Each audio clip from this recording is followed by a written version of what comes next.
your friend, you're not okay.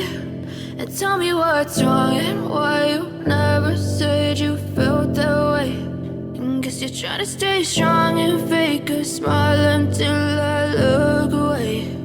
But Hot. Hot. Hot. Hot.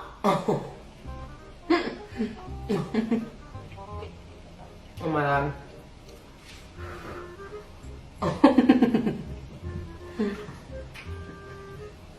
I was like, well, that's a good bite. Persistent cravings for carbs and sweets, particularly in the afternoon and evening, are usually a good indicator that you're actually not eating enough earlier in the day.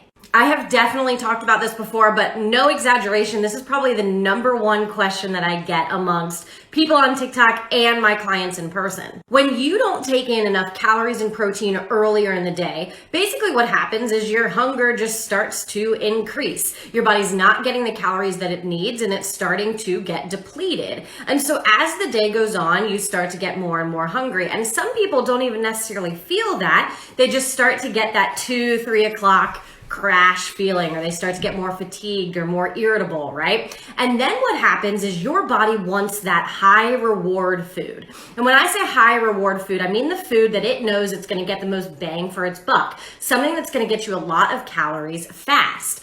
So you haven't eaten enough all day, and so by the end of the day or late afternoon, whatever it might be, your body's looking for the brownie and the chips and the desserts and the whatever that so-and-so brought into the break room if you're back in the office, right? So how you can correct that is if you eat enough earlier in the day. And by enough, I mean a breakfast that's got at least 20 to 30 grams of protein mixed with some good carbs and fat, and then also a pretty big lunch, you're much less likely to have those dire cravings for carbs and sweets in the afternoon and evening.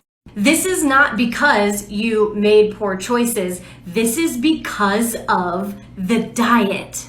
It's the fault of the diet because of the diet trap. So fad diets prey on this part. They say, okay, we know you're unhappy and you want to change it. We'll help you get your confidence back. And here's all the people that have done it. Look at these before and after pictures. And so you think, okay, yeah, I'll do that. And you decide to do the diet. That diet restricts your food, either really, really low calories or cutting out food groups or a combination of the both, right?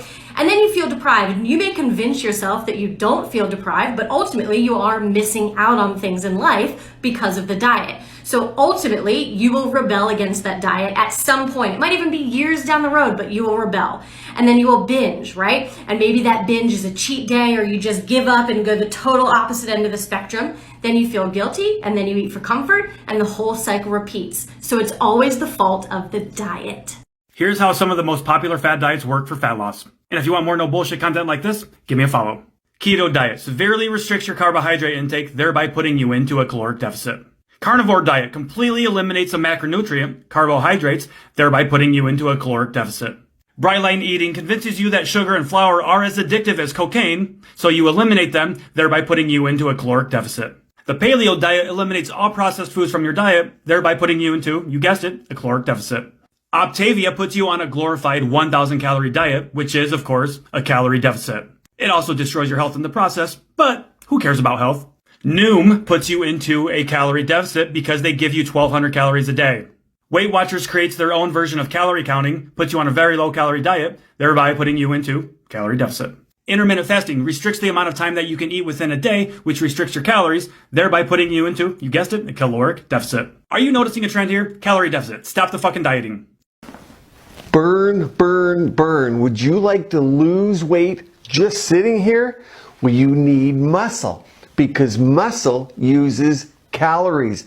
It's why you need to work out a few times a week. Do you know that muscle uses 6 calories just for resting state, whereas what does fat use? 2. You want to burn off 6 or 2?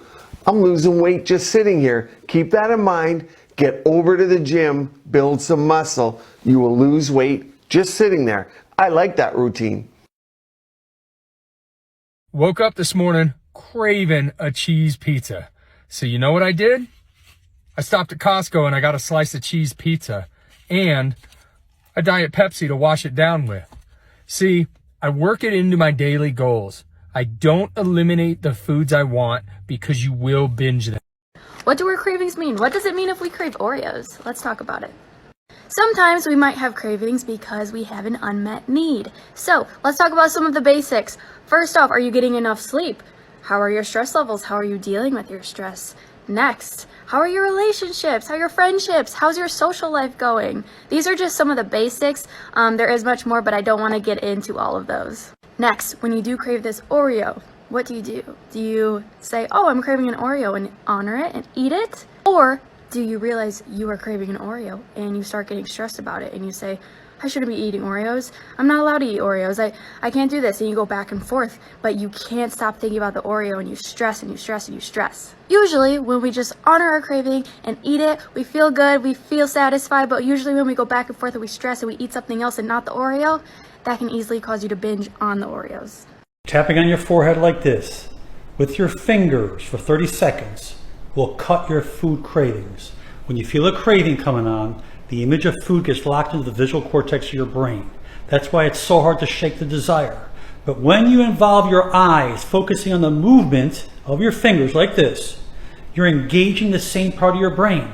That adds to the distraction and helps you interrupt the process involved in the craving. How to get rid of your sugar craving in 3 minutes or less. Tap with me. Even though I have the sugar craving, I deeply and completely love and accept myself. Even though I have the sugar craving, I deeply and completely love and accept myself. Even though I have the sugar craving, I deeply and completely love and accept myself. This sugar craving, I cannot control myself.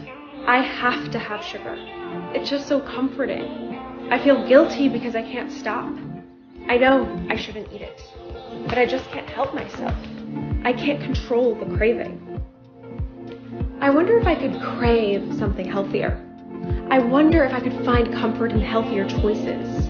There are healthier choices. I choose to make healthier choices now.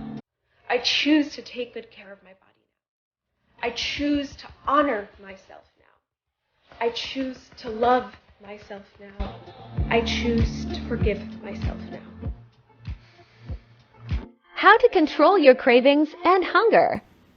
If you control the craving, you control the food intake. This comes before this. Most people try to control the food intake without controlling the cravings, and they fail. Your cravings are controlled by two factors. First, your gut, and second, your blood sugar and hormones.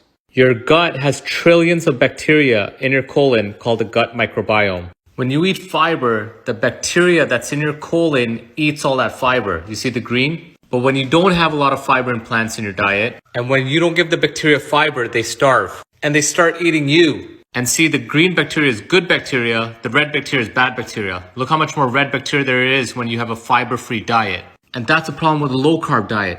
It's not rich in fiber. That's why people get cravings and they fall off. So to take care of your gut and your gut microbiome, you gotta up your fiber and plant nutrients. Now the second aspect is your blood sugar and hormones. Whenever you eat food, that raises your blood sugar level. Now, depending on the food you eat, your blood sugar can go like this or like this, and this is called a spike. So let's say you start your morning with a high sugar smoothie, low in protein, maybe a bagel, or maybe even cereal. These are all high glucose spiking foods. So now your blood sugar spikes, and your body releases insulin to control the blood sugar. Now, because the blood sugar spikes so high, the body released more insulin than it should, because it's trying to protect you. And now the blood sugar comes crashing down, your blood sugar goes lower than it should, and now this is the period where you get hungry. The cravings kick in, you're hungry, you start feeling brain fog, tired, and now you snack. And since most of our snacks are high sugary snacks, like granola bars, chips, muffins, donuts, coffees, bubble teas, blood sugar goes spiking up and crashing again.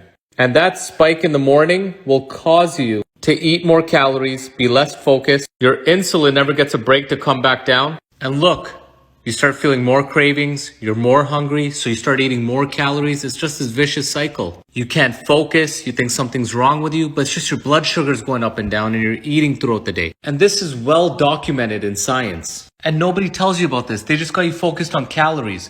But look at the effect of 150 calories of donuts versus 150 calories of Greek yogurt. Completely different effect on your blood sugar and insulin levels. Now, I'm not saying calories don't matter, but you have to control this. Now, there's people out there that'll tell you do keto, low carb, and I'm happy for those people, but I'm Indian. I can't sustain that. So here's what I do. I control my carbs with fiber, because rather than a spike, fiber creates hills, not spikes. So your blood sugar's steady and your insulin levels stay under control. And look at the difference between oranges versus orange juice. This is on your glucose level. Orange juice spikes higher and crashes more, creating hunger because there's no fiber. But look at the insulin spike. It's 50% higher. Crunchy foods help relieve anxiety and tension in our jaws. So we eat crunchy foods to release stress. So what we got to understand, what stress do I have in my life? Is it in my love life? Is it in my financial life? Is it in my job or career? And we got to understand and get to the root of that problem so we can create a different objective and a different result.